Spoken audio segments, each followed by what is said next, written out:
한때 광고로도 시끌시끌했죠. 아이패드 에어와 프로가 각각 2년 2개월 또 1년 7개월 만에 출시됐습니다. 에어는 프레쉬 에어, 새바람이 불다, 프로는 심퍼시블, 불가능이란 얄짤을 캐치프레이즈로 내걸었는데요. 과연 새 바람을 일으킬 만큼 혁신적일까요? 또 얼마나 하드웨어가 얇아졌을까요? 이번 신제품 바로 구매해도 되는지 이전 세대와 딱딱 비교해 보겠습니다. 안녕하세요, 리뷰하는 리팽입니다. 오늘은 새로 출시된 아이패드 에어 또 아이패드 프로가 과연 어떤지 이전 세대들과 비교 분석해봤는데요. 가장 중요한 건 과연 이번 신제품이 무지성으로 구매해도 괜찮을지 여부겠죠. 아마 신제품이 나오면서 아이패드를 바꿀 계획이 있었거나 아이패드에 입문해볼까 고민하셨던 분들은 많이 흔들리실 것 같아요. 사실 제가 제일 흔들리는, 그래서 오늘은 과연 아이패드 신형 사는 게 맞을까? 저 스스로도 답을 내려보자는 마음으로 영상을 만들어 봤습니다. 바로 시작할게요. 우선 2022년 출시된 아이패드 에어 5세대의 후속작입니다. 무려 2년 2개월 만에 아이패드 에어 6세대가 최근 출시됐는데요. 사실 아이패드 사는 사람 열의 여덟은 바로 이 에어를 구매할 정도로 에어는 가장 인기가 많은 기종입니다. 그래서 특히나 이번 신제품으로 에어를 기대한 사람들이 많은데요. 신제품 에어는 그 기대에 부응이라도 하듯 여러 면에서 많은 것들이 바뀌었습니다. 우선 화면 크기부터 달라졌는데요. 2년 전 출시된 아이패드 에어 5세대는 10.9인치 딱 한 종류가 있었죠. 그런데 이번엔 10.9인치와 12.9인치 두 종류가 나왔습니다. 원래 이렇게 큰 화면은 아이패드 프로에만 있었거든요. 그런데 프로는 비싸니까 부득이하게 에어를 산 분들이 있단 말이에요. 그 불만을 해소하기 위해 이번엔 에어에서만 화면 크기별로 두 가지 모델을 출시한 겁니다. 고로 선택의 폭이 넓어졌다고 보시면 돼요. 변한 건 이뿐만이 아닙니다. 용량도 바뀌었는데요. 기존 에어 제품은 64기가에서 256기가로 바로 올라갔거든요. 64기가는 좀 아쉬운데 256기가를 사자니 확 비싸져서 결국 128기가인 프로 제품을 고르는 경우가 있었단 말이에요. 그런데 이번엔 기본 용량 자체가 128기가로 훌쩍 올라갔습니다. 굳이 용량 문제 때문에 프로를 살 필요가 없어졌다는 얘기죠. 그런데 이렇게 물으실 수 있어요. 기본 용량이 올라갔으니까 가격도 덩달아 오른 거 아니야? 놀랍게도 그렇지 않습니다. 오히려 10.9인치 모델은 전작 에어 제품보다 가격이 소폭 인하됐고요. 12.9인치 역시 매우 가성비가 있는 가격으로 나왔어요. 이 가격이 더 놀라운 점은 바로 칩셋이 전작 대비 업그레이드 됐기 때문에 그렇습니다. 전작에선 에어에 M1 칩셋이 탑재됐거든요. 이번엔 에어 두 모델 모두 그보다 향상된 M2 칩셋이 내장됐습니다. 이게 예전엔 아이패드 프로에나 들어가던 칩셋이었거든요. M1 칩셋과 비교하면 CPU 면에선 약 20%, GPU 면에선 약 35% 향상된 칩셋인데 전문가급으로 사용할 게 아닌 이상 이 칩셋으로 정말 모든 작업이 가능할 정도입니다. 뭐 고화질 영상 시청은 기본이고요. 영상 돌리면서 댓글 달고 채팅하고 사진 찍고 온갖 멀티태스킹을 다 해도 거뜬히 돌아가는 수준이죠. 어때요? 마음에 들지 않나요? 하지만 뭐 세상사 좋은 점만 있지 않듯 이번 에어에도 단점이 존재하는데요. 우선 주사율이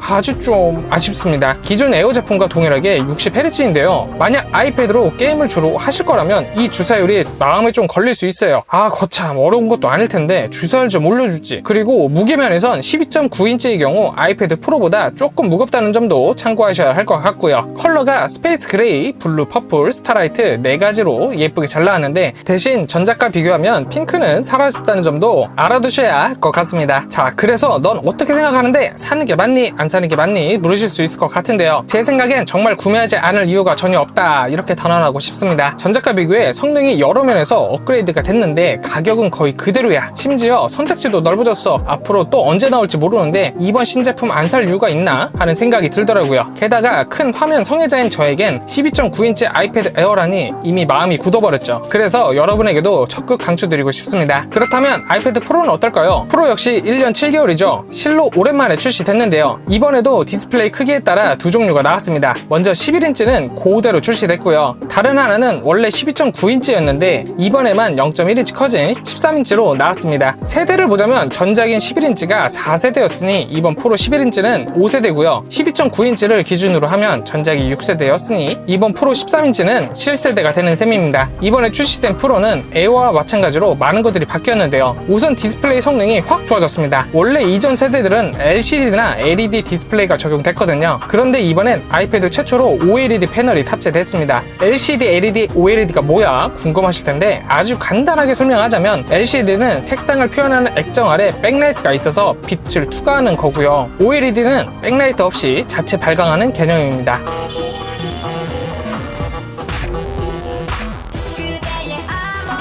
그래서 LCD는 가격이 저렴하고 내구성이 높은 대신 명암비나 색 지연율이 떨어지고요. OLED는 화질이 뛰어나지만 대신 가격이 비싼 거죠. 이번 아이패드 프로는 비싼 OLED 디스플레이를 사용하면서 두께 역시 자연스럽게 얇아졌습니다. 빛을 반사하는 평광판이 한 개만 필요해서 두께가 얇아진 건데요. Impossible을 캐치프레이즈로 내걸 정도니 뭐 말 다 했죠. 우선 11인치의 경우 전작보다 0.6mm 얇아졌고요. 13인치의 경우 무려 1.3mm나 얇아졌습니다. 덕분에 무게 역시 훨씬 가벼워졌는데요. 11인치는 22g, 13인치는 무려 102g이나 줄었어요. 100g이면 여러분 작은 참치캔 한 개 정도의 무게가 빠진 거예요. 사실 프로 13인치는 크기도 있으니까 조금 무겁다는 평도 많았거든요. 역대 가장 가벼운 13인치 프로가 3세대였는데 그에 비해서도 이번 7세대는 50g 넘게 가볍습니다. 이번에 함께 출시된 에어 13인치와 비교해봐도 프로 13인치가 더 가벼워요. 심지어 이번 아이패드 프로는 성능도 훌쩍 개선됐는데요. AP로 신제품 M4 칩셋이 탑재됐는데 전작에 탑재됐던 M2 칩셋과 비교하면 15에서 20% 가까이 향상된 성능을 보여주고요. 미래를 겨냥해서 AI 기능을 손쉽게 구현할 수 있도록 기술력을 높였다는데 몹시 기대가 됩니다. 사실 애플은 신제품 칩셋이 나오면 보통 맥북에나 넣거든요. 그런데 이번엔 이례적으로 아이패드에 신제품인 이 M4 칩셋을 넣었단 말이죠. 고로 향상된 기술력을 아이패드에서 느껴볼 수 있다는 얘기인데 과연 어느 정도일지 나중에 한번 써보신 뒤 후기 남겨보겠습니다. 하지만 프로 역시 단점이 존재합니다. 우선 딱 떠오르는 질문이 있죠. 네, 맞습니다. 가격이에요. 아이패드 프로의 가장 큰 단점은 언제나 가격이었고 이번에도 마찬가지입니다. OLED 디스플레이와 M4 칩셋이 탑재되면서 에어와 달리 전작보다 가격이 좀 올랐는데요. 11인치 모델은 149만원대, 13인치는 199만원부터 시작하고 있습니다. 사실 이 정도면 웬만한 노트북보다 비싼 수준이에요. 심지어 용량으로 2TB를 선택하고 와이파이 모델이 아니라 셀룰러 모델까지 선택하면 400만원을 훌쩍 넘어가죠. 게다가 이번에 애플이 신제품 아이패드를 출시하면서 액세서리도 리뉴얼을 많이 했거든요. 매직 키보드와 애플 펜슬 3세대를 함께 출시했는데 만약 기존에 애플 펜슬 2세대를 사용하셨다면 이번 신제품에선 사용이 불가합니다. 자세한 매직 키보드와 애플 펜슬 사양은 아래 댓글에 링크로 남겨둘 테니 한번 확인해 보시고요. 여러 단점들이 분명히 존재하지만 사실 이번 아이패드 프로는 성능 자체로는 나무랄 게 별로 없습니다. 정말 전문적으로 아이패드를 사용하고 싶은 분들이라면 선택하지 않을 이유가 없고요. 특히 이번 프로 13인치는 정말 얇아졌기 때문에 신제품의 기술력을 강하게 느끼고 싶다면 더더군다나 좋은 선택이 될 듯합니다. 자, 그렇다면 마지막으로 한번 정리해볼까요? 우선 아이패드를 사는 10명 중 8명은 에어를 구매한다고 했었죠. 특히나 이번에 가성비로 에어 6세대가 나온 만큼 일반적인 수준으로 아이패드를 사용한다면 에어를 적극 추천드리고요. 반면 전문적인 디자인과 편집도 애플 펜슬 필기감에 굉장히 예민하신 분이라면 아이패드의 끝판왕격인 아이패드 프로 7세대를 추천드리겠습니다. 별도로 오늘 소개한 거 다 별론데 난 좀 가벼운 아이패드 미니나 다른 제품도 알아보고 싶은데 하신다면 아래 고정 댓글에 관련 제품 관련 영상 링크로 달아둘 테니까요. 참고하시면 될 것 같습니다. 자, 오늘 영상은 여기까지입니다. 오늘 영상을 보고 다른 기기들 구매 가이드가 궁금하시다면 여기 띄어지는 영상들 참고하시고요. 아이패드뿐만 아니라 갤럭시 탭, 휴대폰, 노트북 등 나에게 맞는 가성비 좋은 기기들을 딱딱 집어 소개하고 있으니까요. 구독이 안 되어 있으면 구독, 좋아요 꾹꾹 눌러주세요. 여기까지 보고 안 눌러주신 분들 또 댓글로 친절하게 상담도 하고 있으니까요. 사용 목적과 예산 등을 남겨주시면 제가 댓글 꼭꼭 달아드리도록 하겠습니다. 지금까지 시청해주셔서 감사합니다. 안녕.